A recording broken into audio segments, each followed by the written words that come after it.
Hey everybody, Nate Eaton here in the East Idaho News newsroom. A little bit of news this morning on the JJ and Tylee, the remains of those two children who were found buried on Chad Daybell's property. A judge has signed an order releasing JJ Vallow's remains to his family. This actually came after a stipulation was filed late last week, by the Fremont County Prosecutor Lindsey and the Madison County Prosecutor Rob Wood.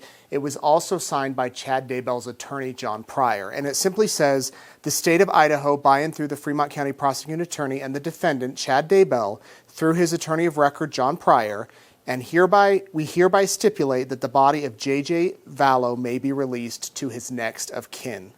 And then Judge Steven Boyce signed that this morning on Monday. So what does that mean? It means that over 4 years since JJ died, his family will finally be able to have his remains back.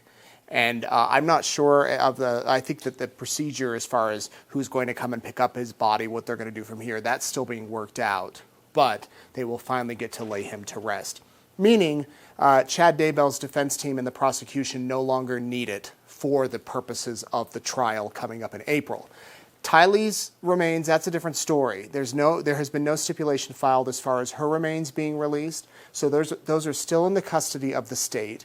One could assume that additional testing will need to be done, maybe by the defense, or they might file a stipulation, in a few months. So there has been a lot of, frustration, I guess you could say, about why these children have not been released. Of course, DNA testing was done.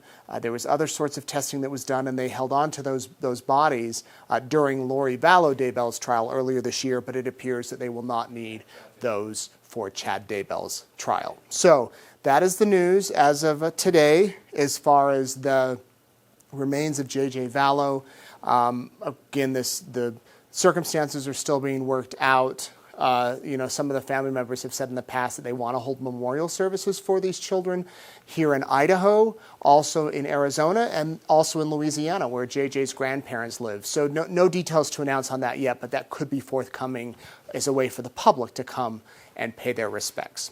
What's up next in the case? Well, there should be a few more motions filed. The prosecution has said they plan to file some motions coming up here in the future. And then the Tuesday after Thanksgiving, I believe it's the 29th of November, the hearing about courtroom cameras in the courtroom during the trial will be heard in Fremont County. That will be an in-person hearing. We have filed a request to have our cameras in for that hearing so you all can watch. The judge has not responded to that request yet, but that's the next official hearing that's on the calendar. Of course, something could come up between now and then, but we'll stay on top of that.